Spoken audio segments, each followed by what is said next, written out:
The jury is out in the Andrus double murder trial. The judge summed up around 2 o'clock this afternoon, handing the case over to the panel. Now, Zintwern Duncombe, Daniel Coakley, Cordero Saunders, and James Johnson are accused of kidnapping, robbing, and killing senior immigration officer Shane Gardner and his friend Tishka Brennan 3 years ago in Central Andros. While summing up the case today, Justice Indra Charles warned jurors to consider the case against each defendant separately and to reach separate verdicts for each of them. The 3-man, 9-woman jury will have to review 6 weeks of evidence before arriving at a decision. Darnell Dossett and Patrick Sweeting are prosecuting the case. A prison guard and a close relative of his were arraigned in court today on drug charges. Our Fern Carey has the details. Former prison officer Jason Russell and his wife Yonique appeared before Magistrate Samuel McKinney Tuesday to answer to drug charges.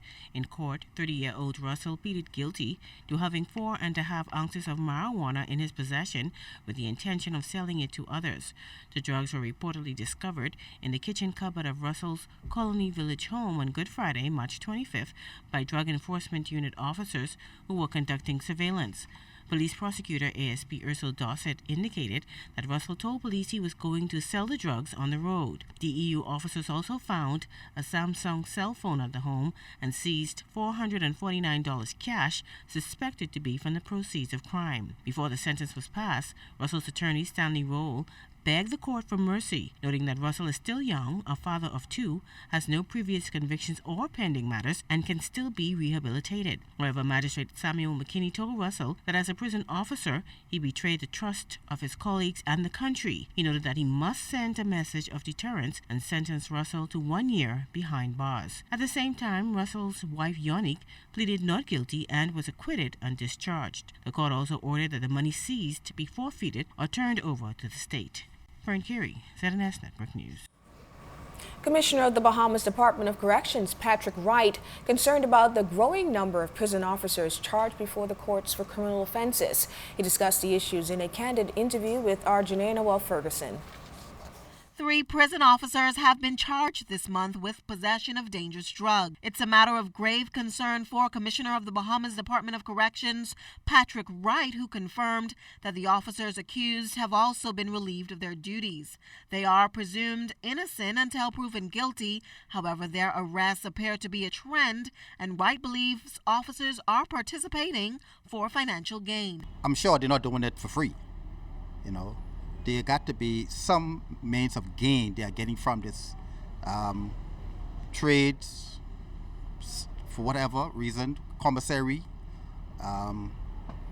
all sorts of things. But we are following a number of leads to see why drugs are being trafficked into the prison, what is the effect it's having on the person in the institution, and really if my officers are gaining from it. He added that he's disappointed that prison officers expected to uphold the law now find themselves on the other side of it. We took an oath where we are agents of change. The government of the Bahamas, by extension, the people of the Bahamas who pays our salaries, have put faith in us and trust us that person coming into our facilities, that our life living, and that we will teach them to stay away from the law, not to assist them in breaking the law.